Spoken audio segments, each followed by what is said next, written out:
Rebels తో దెబ్బ ఈసారి పోటీ ఉండదబ్బా అంటోంది కాంగ్రెస్.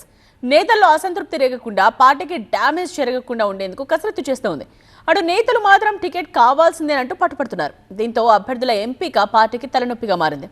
ఈ సమస్యకు పరిష్కారం కోసం ప్రత్యేక కసరత్తు చేస్తోంది కాంగ్రెస్ పార్టీ.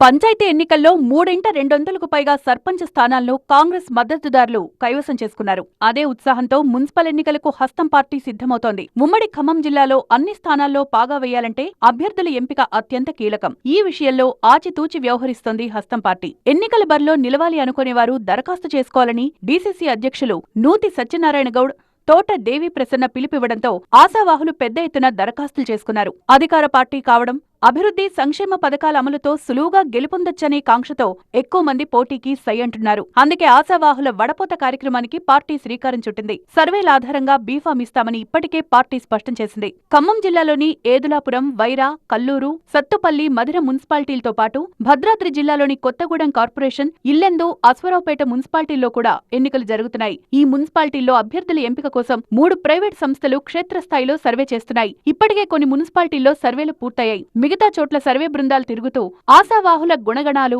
ఆర్థిక అండదండలను ఆరా తీస్తున్నాయి. పార్టీకి విధేయులుగా ఉంటారా, ప్రజల్లో తిరుగుతున్నారా లేదా, సేవా దృక్పథం, ఆపదలో ఉన్నవారిని ఆదుకునే గుణం ఉందా, గెలిస్తే స్థానిక ఎమ్మెల్యే, మంత్రుల దృష్టికి ప్రజా సమస్యలు తీసుకువెళ్లి నిధులు రప్పిస్తారా, సభకు జనాన్ని తరలించే సామర్థ్యాలు ఉన్నాయా, అవినీతి ఆరోపణలున్నాయా, ఆర్థిక పరిస్థితులేంటి, ఇలా వివరాలను అడిగి తెలుసుకుంటున్నాయి సర్వే సంస్థలు. ప్రత్యామ్నాయాలపైన ఆరా తీస్తున్నాయి.